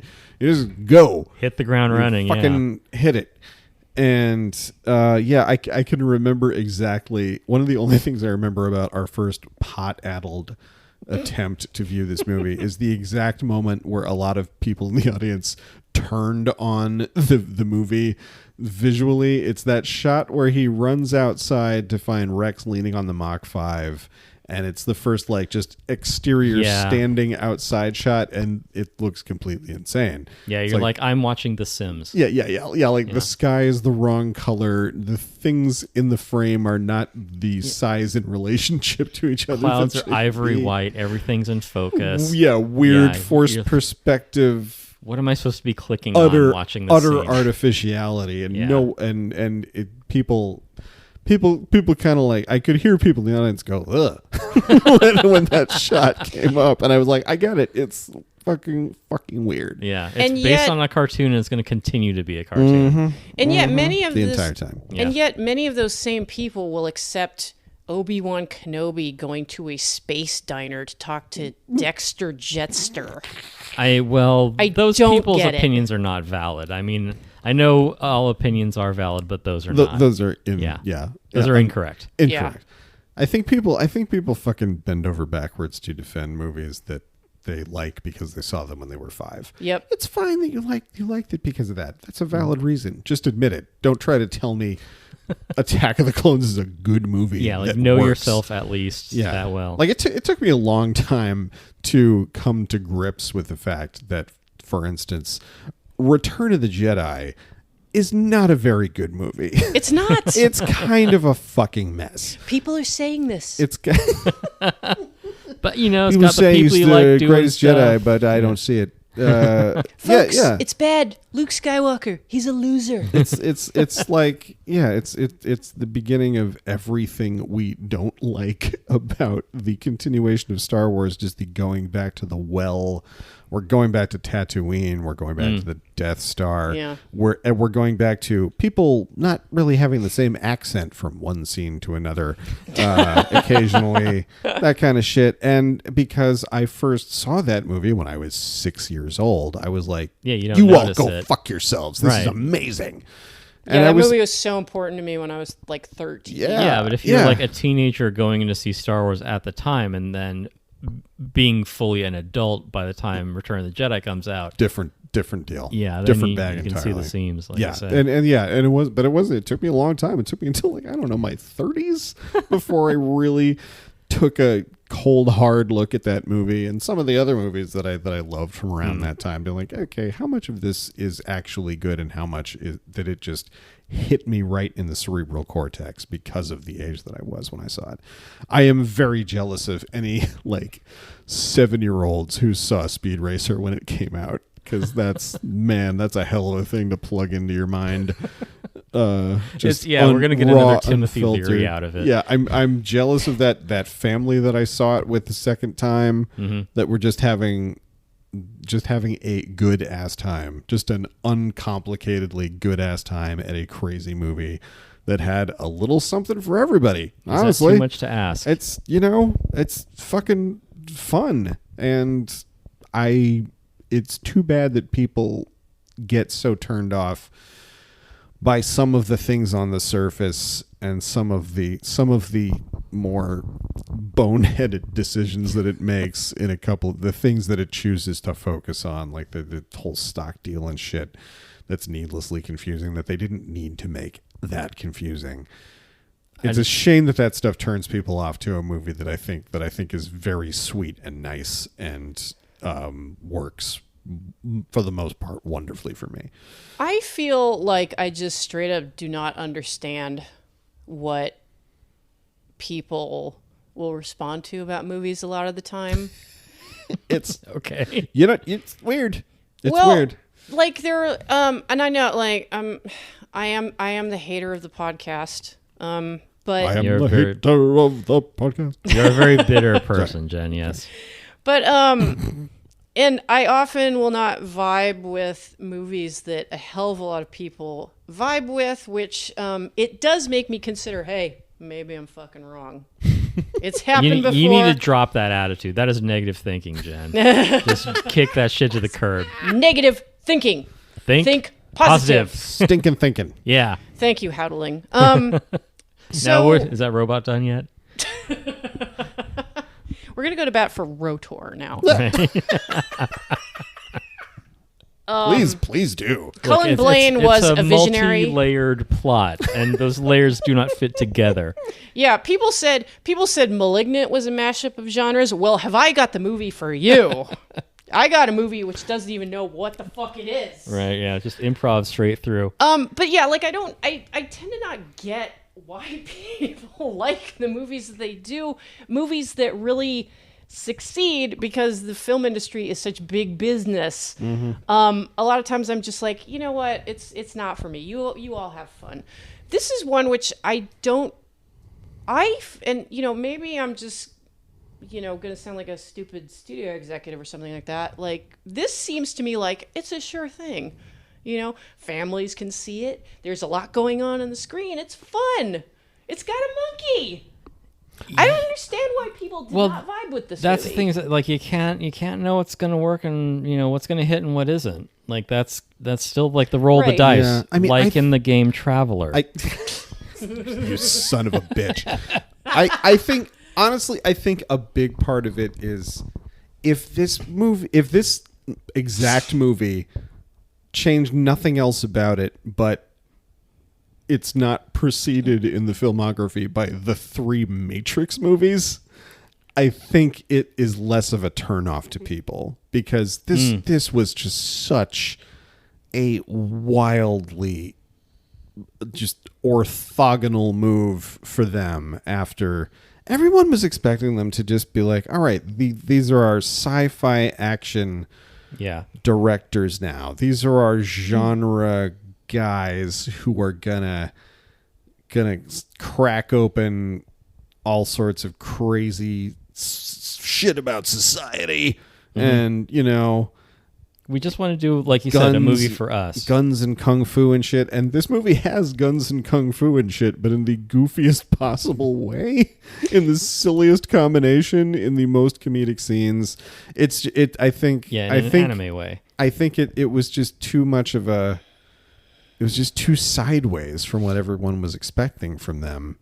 Yeah, maybe there's so much about the Wachowskis' career which so many swerves in that career. Yeah, not just from the cars. Just drifting endlessly. And I mean, I know that I'm like it isn't just that their movies kind of like swerved, and that they were making big crowd pleasing blockbusters, which kind of had like oddly subversive themes if you dug deep enough. I mean, certainly that's true of the Matrix trilogy. There are definitely subversive scenes. There are definitely subversive themes in this movie. They're very it's very anti-corporate, like, yes. we're going to tell you, we're going to tell you how the world really works. Yeah, it's very much it's a theme worthy of James Cameron. Right. Another. Oh, don't you be careful, motherfucker. Oh, Well, tread that's- lightly. Yeah. But that's Watch someone where else you're who is stepping. working at like the highest levels one can achieve in a medium, but is kind of doing like, and choosing I'm not. to use that. Choosing to use that access and that budget to say this system is fucked. Yeah, The and system that provided me the resources to make this To say movie this. is fucked. yeah, and Which is I'm interesting. gonna leave it to our friends at Chapo Trap House to elaborate on Avatar and anti-imperialism or whatever, because I'll just say I hear it's bad. I'll just say that's another Oh, one and which is maybe Avatar. not for me. If you guys want to talk to Paul about it, just hit him up.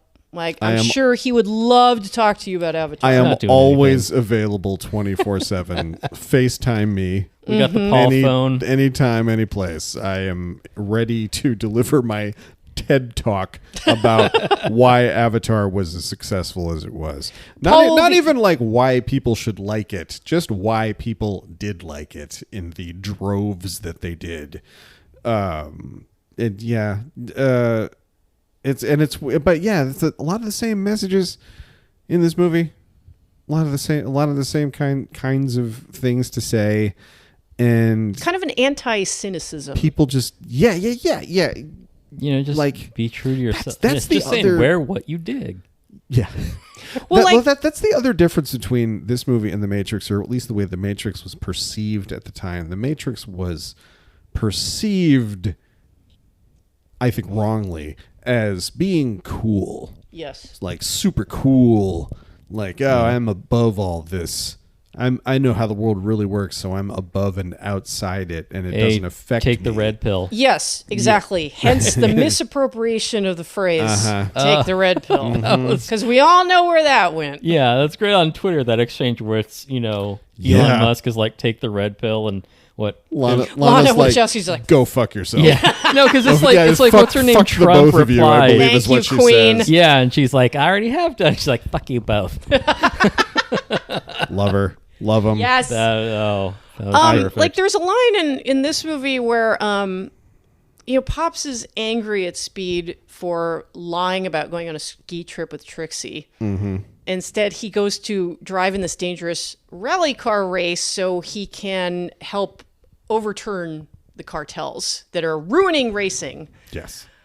And- the cartels. He's a stronger man than I am. They thoroughly explained, adequately introduced cartels. It don't matter. It don't. about- It there's don't. It really there's don't. a It has- gunfight on a truck. Yes. There's a gunfight between a car and a truck. The car has a gun. The truck has a gun. Who will win? Exactly. It is The audience. it is the thickness of an animation cell. It does not matter. Yeah. And Pops is like, what can you expect to change? He's like, you doing this is not going to make a damn bit of difference.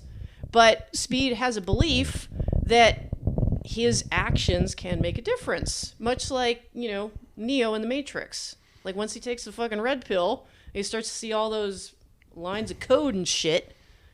Like you have someone who understands the system and is motivated enough to try to dismantle it, even in the face of overwhelming odds. Yeah. Yeah. Speed finds out how the world really works, and he is stricken with despair for a little bit. But then he comes back. He's like, "Fuck you all.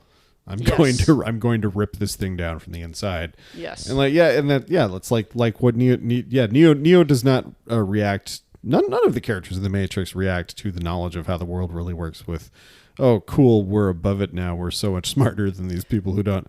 They're like, oh shit, we gotta do something about this. We can't be the only people who know the truth and can see the world the way we see it. And yeah, that's like the meta real world tragedy of the movie Speed Racer, is that it was like their last best chance to say exactly what they wanted, and it landed like a fucking lead balloon. And they were never given that kind of freedom again to get as weird as they wanted. And even when they were, people just weren't on board with it. No one knew what to do with it. I would love to know. I would love to see some of like the studio notes, if any, for the movie Speed Racer, what they were being pushed back on, and what Warner Brothers just stood back and was like, you guys know what, you do whatever you want. Right. You made us a fucking $1.5 billion with these Matrix things. You go have fun. Yeah. Make your little movie. And like they clearly they spent a fucking fortune on this thing. They clearly thought they had something here for a while, and I think it was pretty late in the game that they sort of gave it up as a bad job. Well, like Speed Racer, I think the Wachowskis were just way too fast and far ahead of the rest of us. Shit, we weren't ready. Yeah, we were not ready. Oh. And there are things that no other movie has tried besides this movie, it's probably wise that no one else has tried them. But there are other tried, and now we know. Yeah. But there are other things that they took a crack at that people have been steadily refining for years until like I said, we have things like Into the Spider-Verse, and on the lesser box office successful spectrum, the Scott Pilgrim movie and things like that. Oh, we should talk about that one. Because I mean, not just the fact that Edgar Wright is, I'm sure, cranking himself off watching Speed Racer. Yeah. Yeah. Uh-huh. But yeah, like Scott Pilgrim, I mean, I'm not a fan of the Scott Pilgrim manga? Comics, whatever. But like watching the movie, it's like Homestuck. It's like, this is not, I am not part of the audience. I liked it okay, but I was not one of the fanatics about it. Yeah, not a fan of not John Cena. What was that kid's name? Michael Cera. I was close. I said, I confuse those two all the time. Wow, John Cena is Scott Pilgrim. I said I'm not a fan. You won't believe. John Cena is Michael Cera. Yeah. Michael Cera as John Cena, just pumping iron. The Michael Cera story. Just another season of Arrested Development, but replace Michael Cera with John Cena, and just like everyone just plays it off. With the entire run of Arrested Development, everything's the same except it's John Cena instead of Michael Cera. Didn't see that coming. Oh boy! But yeah, having watched it, I'm like, this looks. It is less maximalist than Speed Racer, but it at least from what I know of the comic, remains faithful to the original material, and even has like all the fun little Easter eggs and just like sort of magical realism things that are like abstractions presented as metaphors where you're like, okay, I get that it's not real, but I know what they're saying. And like that you can appreciate. It looks like it's really happening. It doesn't matter if I'm supposed to believe it's really happening or not. Right. Yeah. And like I definitely appreciate it on that level, because I think, Edgar Wright is going for that, where it's like, why can't we put this in our movie? It's the metaphor of a one-up. Sure, that doesn't mean anything, but it's narratively significant, and we'll put it in. We'll just leave it as it is, as a video game reference, and those who know, and we just kind of move on with that being a part of our narrative. That's part of our established world. I sort of feel like that movie seems. I feel like Paul in the way that I feel like that is movie's unfairly maligned, and I'm not even a fan absolutely. of it. I understand. It's the only time I've thought not Allison Brie. It's the only time I've thought Brie Larson was hot. She's there you fucking go. Smoke show in that movie. My God. And I know she's like half my age in that movie. Don't cancel me. The Scott Pilgrim movie, I think, is fucking great, but it also seems to have been made and aimed directly at dudes our age. I'm talking down to the year. like this is some generationally specific shit. And I understand why it resonated at Comic-Con with a bunch of other dudes our age, and then when it was released to the rest of the world was like, what is this shit? Why is this? Why is this man like this? This isn't what people really do. Gen X shits the bed again. I feel like only having seen parts of Scott Pilgrim, so I can't speak to. I can't give you guys a thumbs up or thumbs down on it. But Gen X got 2 movies. We got Reality Bites and SFW. oh Christ, that's unfortunate. Yeah, that was it. That is damn and they're unfortunate. like, you're done. Oof. Don't forget Singles. Singles. Huh? Okay, Singles? okay, yeah. Anyone? Yeah. Boy, oh boy. But having seen parts of the movie and thinking of it in terms of movies like Speed Racer, where there's kind of like an extraordinary visual leap forward in what is being presented to audiences, I feel like most of the time, stuff like that is a hard sell to audiences. Like a lot of times they're kind of like put off by the... Yeah, they're It's like, like, don't how make me think in jarring this it is. movie. and our reaction is this is just too clever by half. This movie Right. is too in love with how weird and Yeah. jarring it is. Yeah, and I mean, I know I've certainly fucking fallen victim to that, being the hater that I am, and I've had to kind of screw my head on straight and be like, wait a minute, I just was not picking up what they were laying down. I just did not I did not watch this in good faith. Like Right, yeah. I mean, I you're should try to see it from the point of view of the filmmakers. Like what like engage with what they're trying to tell you rather than being like, well, let's see how you fuck this up. This isn't the movie I would have made. Well, Right, exactly. That's why you're going to see what someone else made. Yeah, you so the fucking person in the dipshit. audience. Well, it's like that time that, one of my disastrous meetings with any of my any artists that I admire, like, that argument that I got into with Chris Ware. But it's like I can appreciate like him not needing my advice because I understand which side of the table I'm on there. But still, I'm just like, dude, like, Yeah. I don't know, cheer up. Like, I would pay $1,000 to watch you walk up to Chris Ware at a Comic-Con somewhere and be like, why can't you just write something nice about nice people? you hey know, man, Paul, why don't you go for a walk, do some yoga? that is about how it went down. Because because the other thing is like, even like it gets worse because it was because I'm trying to be like, you don't, I don't know, like. Because even like his agent was kind of like taking my side of it, where it's just like, people who care about you care like when you're unhappy, but like, he like puts his hands up like, don't shoot. And even like, afterwards, like I kind of, let him off the hook, and he's like, well, sometimes people are just the way they're going to be. And I'm like, all right, fair enough. And I'm like, okay, well, thanks for the poster. And he says something like, and he's like, yeah, they like, we're damaging shipping, and, so I'm sorry about the corner. I'm like, stop apologizing. And he's like, again, like a deer in headlights. Just like, don't hit. It's so funny to think about Tim being the one trying to cheer someone else up. That is bottomlessly hilarious to us in our little group here. Right, yeah. Even Moose looks pretty cracked up right now. The whole thing. He's just rolling his little dog eyes, just like, come on, man.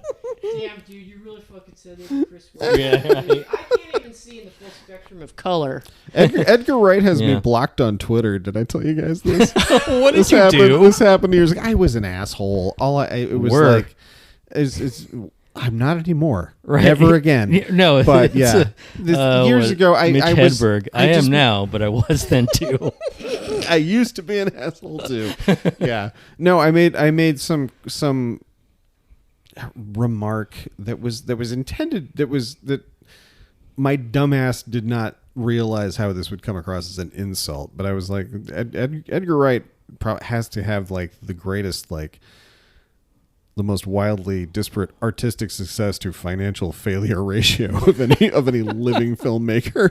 And I tagged him in it, like, a real nice smart guy would do, Right. with a remark like that. So fucking stupid. I'm And some he- jagoff you've never met. Let me tell you And how I so feel about your work. He has to be blocked, and I totally get it.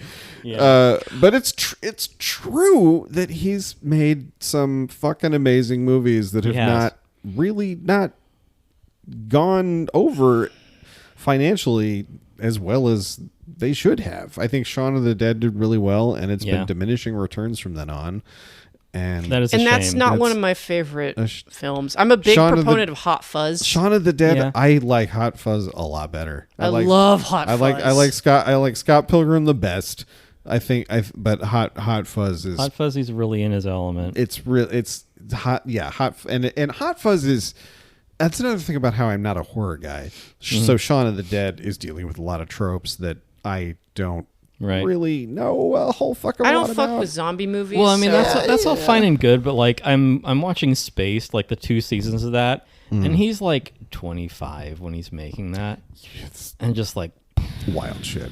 Wow. It's pretty. Yeah, it's pretty fucking impressive. But yeah, Hot Fuzz, he's going after 90s action movies, which I'm like right there with you. yeah. Yeah, you got some jokes about Point Break. I'm here to here to listen to them. So well, Let's do so it. well executed, really. But yeah, Timothy Dalton smiling in front of a Jen, portrait of himself smiling. Yeah. Oh God, that's so good, Jen. I am shocked that you haven't seen Scott Pilgrim all the way through. Seems weird. Seems like something you would have seen a long time ago. Well, I remember Yeah, you when got I remember when insufferable it friends who went make you down a watch. storm at Comic-Con. And at you're like, the well, I don't time- like this. Yeah, Well, no, at the time- people like this. Ew. Yeah, not my cup of tea. Yeah. Well, sort of, because like everyone, like people would not fucking shut the fuck up about Scott Pilgrim, and I wasn't. I'm not. Scott Pilgrim. I'm not. Okay. I'm not a comics person, and I'm like, like I'm not like super into this. It was and, kind of everywhere, and I Yeah. could see that being overwhelming. And I will say this, like that's a little bit of an unfair. It's a lot of an unfair take on my part, because why not engage with the work on its own merits? But hey, maybe I'll come to it late, like a lot of other people have. Yeah. Like Speed Racer. Sometimes the audience for something can turn you off to it, right. and you What is you have the- to wait until they calm down and go away. What is the before Gandhi you can- quote? Like, I like your Christ, but not your Christians. Right. Don't judge an artist by his fans. right. Yeah, Well, it's yeah. like how you have to be like really like genius IQ to watch Rick and Morty. Speaking of Tori Amos, God damn it. Yeah. Why Tori Amos when we have Kate Bush? there's I another ask of question. you. Yeah.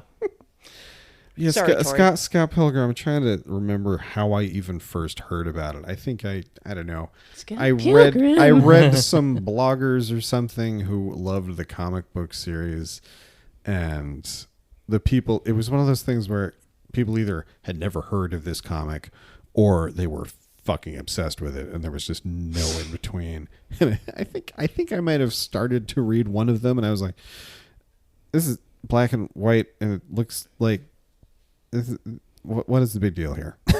what are we doing? And I just never thought about it again. And then the movie came out, and it tells the whole story in 2 hours instead of 5 fucking books.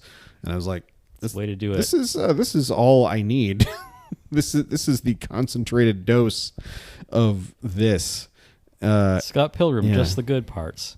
I don't know. Yeah, I think Scott Pilgrim's failure was different than Speed Racer's failure. Like I said, I think it was aimed at such a specific generation of people who like had AOL mailboxes and played Game Boy Color. Rockin'. Yeah, whereas Speed Racer, I think it really was the style of the movie that people were just not.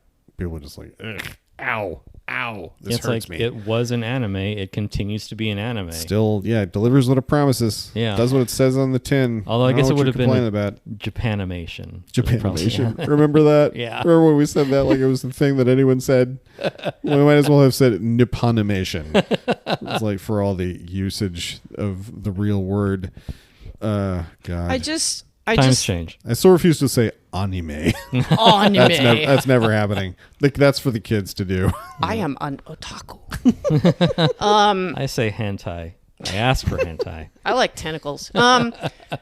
I just I thought like of that. turtles. I just thought of that one meme with like the super rad 80s kid in a super rad 80s bedroom, and it's like That is super this rad. kid rules. You will never be as awesome as him. Man. Like certain movies are like that, where it's like if you think this meme is funny, because maybe you wanted to be that kid, maybe you'll fuck with this movie. Right. But I have found, in my experience, I see more people online going to bat for Speed Racer than not. And I see a lot of people who are like, why didn't people like this movie? This movie's fucking sick. It's great. I'm glad that there are more than just, because there are certainly movies out there that I am the only person I know who defends it at all.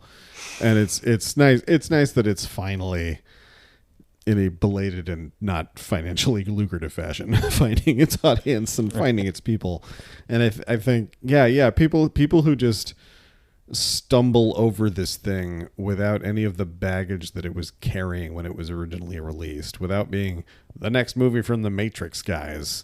If you're just a 7-year-old and your parents rent this for you, it's like, this is colorful. Yeah. Sit, watch this. There's a chimp in it. There's a chimp. As a follow-up to the Matrix, I think, Paul, that seems to be the biggest that fucked with issue. That fucked with people's heads. Yep. Yeah. Sad, really, because the Wachowskis have gone to so many different interesting places, and they have failed as much as they've succeeded. If not more. So Next episode, Jupiter Ascending.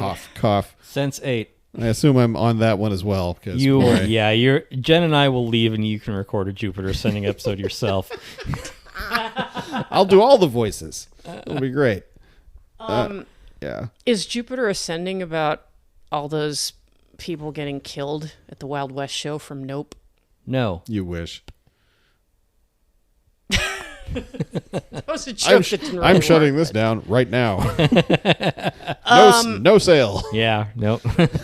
Yeah, Speed Racer. I feel like you enterprising people can get a copy if you want to. It's out there. Didn't we have trouble coming because back. it wasn't streaming for free anywhere? I don't know. I think that's why you guys came over to watch my Blu-ray because we couldn't find it, except we would have had to pay to rent it, which I just steadfastly refuse to do if I can possibly avoid it for anything. I thought it was kind of a Wu-Tang album situation where Paul's the only one who bought this movie on Blu-ray. He paid $1.5 million for the only hard drive with a copy of Speed Racer on it. No, I paid $12. It was the only copy, but I only paid $12. That's all they wanted. Well, after I saw They it, printed out one Lana, of these things. you get 6. well, after I saw it over the holiday weekend, First dollar gross. I acquired a copy. A copy of it. Obtained. Yes. I received. She got a copy of it. VHS copy. Yeah. Is what she's saying. It's the only. I paid $1.5 million for the only VHS copy of Speed Racer. It's panned and scanned, which is unfortunate. I mean, But Picturing what the fuck a pan and scan version of this would look like. But the plastic is still on it, so it holds some value. Intact, yeah. Very good. Yeah, you know what? Go check this one out. And you don't even have to be altered to enjoy it. Just groove on these fucking visuals, man. I would recommend it not being altered for the first time you watch it. It is a bit much, It's a tad excessive. Yeah, watch it once. See it if you like. Yeah, this movie brought to you by the world's pinkest pink. Yeah. Paint sample. I don't know how you guys categorize your movies at the end, if at all. But yeah, this definitely falls into the you should check this one out category, as opposed to listen to this episode but don't watch it. Right. Which I think you guys have done some of before. Yeah, I think this one is definitely worth a watch because I feel like the Wachowskis were really like on another fucking plane of mainstream filmmaking. Yeah, when they did it. Yeah, we said we're making a Speed Racer movie, and we're making the Speed Racer movie. Like, it's going to be unmistakably. Yeah, you can't get any more. No, how much more Speed Racer can this be? And the answer is none. None. How much more Speed Racer can this be? How much more? Is there more Speed Racer that this could be if it was more?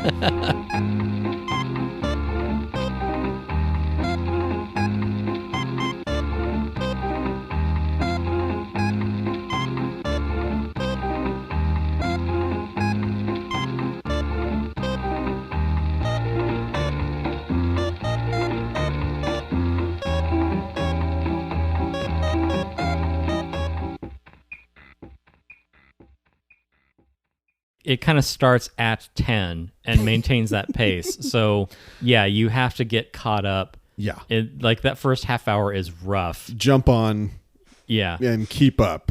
If Nigel Tufnell got an amplifier that went to 12. Well, it's one louder, isn't it?